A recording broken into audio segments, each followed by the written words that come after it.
So Hare Krishna devotees, we are covering Shloka number 9 of chapter 9 today. Nachamam tani karmani Nacha mam tani karmani nibhadnanti dhananjaya nibhadnanti dhananjaya udasinavadasinam udasinavadasinam asaktam teshu karmasu. asaktam teshu karmasu. But forward meaning, translation and purport by His Divine Grace, A.C. Bhaktivedanta Swami Srila Prabhupada. Srila Prabhupada ki jai. Jai. Na, No, never. never. Cha, Cha, also. also. Mam, Mam, me. me. Tani, Tani, all those. all those. Karmani, Karmani, activities. activities. Nibhadnanti, Nibhadnanti, bind. bind. Dhananjaya, Dhananjaya, O conqueror of riches. of conqueror of riches. Udasinavat, Udasinavat, as neutral. as neutral. Asinam, Asinam, situated. situated. Asaktam, Asaktam, without attraction. without attraction. Teshu, Teshu, for those. for those. Karmasu, Karmasu, activities. activities. Translation, O Dhananjaya, O Dhananjaya, all this work cannot bind me. all this work cannot bind me. I am ever detached from all these material activities, I am ever detached from all these material activities, seated as though neutral. seated as though neutral. Yes. So what is the Lord saying? The Lord has explained how the process of creation and destruction happens under his instructions and these instructions being carried out by Maya Devi. But at the same time, the Lord has said that while everything is happening as per my will, at the same time, I am also detached from all of the activities that happens in this particular cosmos. Therefore, the Lord is saying that he is a neutral party here, as though neutral.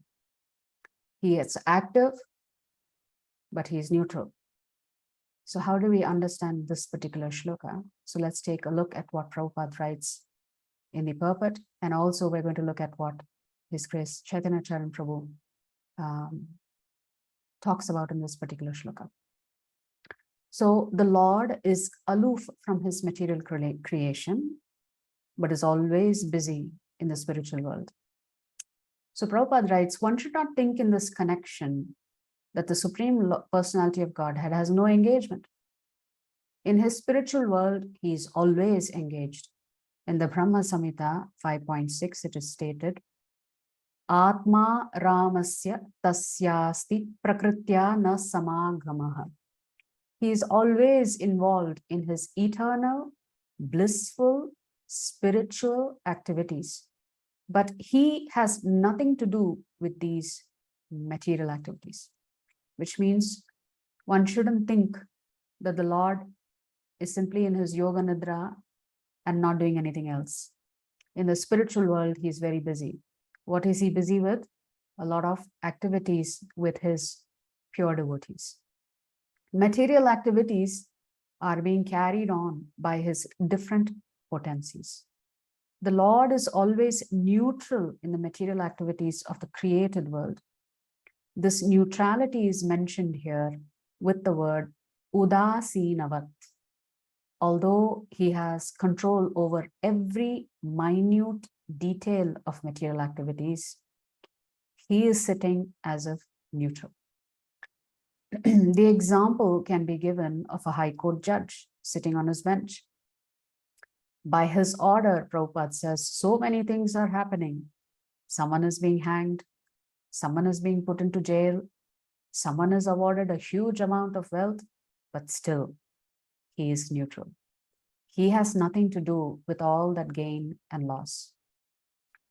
And the way we understand is this particular statement that Prabhupada makes in the purport is that the verdict will always come from the judge, but the verdict is not caused by the judge. All of the activities are performed by the perpetrators. And if the perpetrator is caught, he comes under the jurisdiction and is appropriately punished for his activities. So the judge is not responsible for the punishment.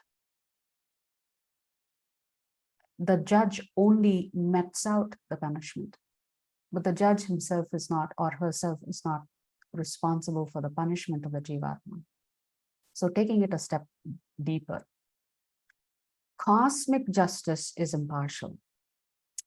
The Lord is always neutral, although he has his hand in every sphere of activity. In the Vedanta Sutra 2.1.34, it is stated, Vaishamsya nairgrinye na. He is not situated in the dualities of this material world. He is transcendental to these dualities. Nor is he attached to the creation and annihilation of this material world. The living entities take their different forms in the various species of life according to their past deeds, and the Lord doesn't interfere with them. And the analogy, beautiful analogy that His Grace Chaitanya Charan Prabhu gives is as follows. Suppose a person robs a bank and is apprehended by the police and convicted by a judge. All three are actors in this particular episode. How? The judge plays the role of implementing the law. The police plays the role of capturing those who violate the law. And the robber himself has violated the law.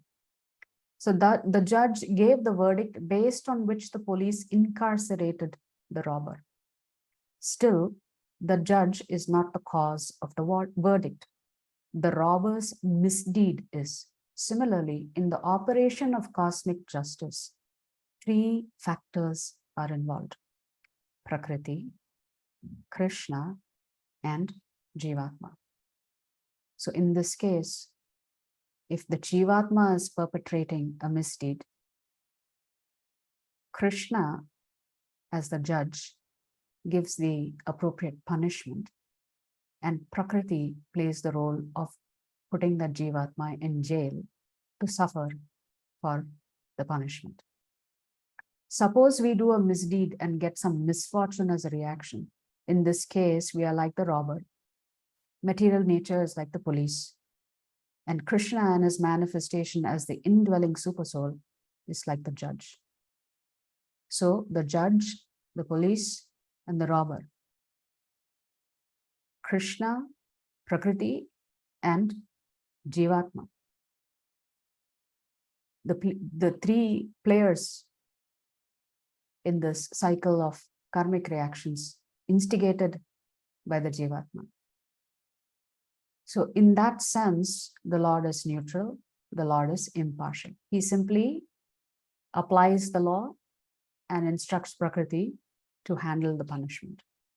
By accepting responsibility for our actions and their concomitant reactions, we can take the initiative to act auspiciously. The most auspicious form of action is devotional action, meant for serving Krishna. Just as a law-abiding citizen is not penalized, but is protected by the judge, so too are devotees protected by Krishna as they progress towards the supreme liberation.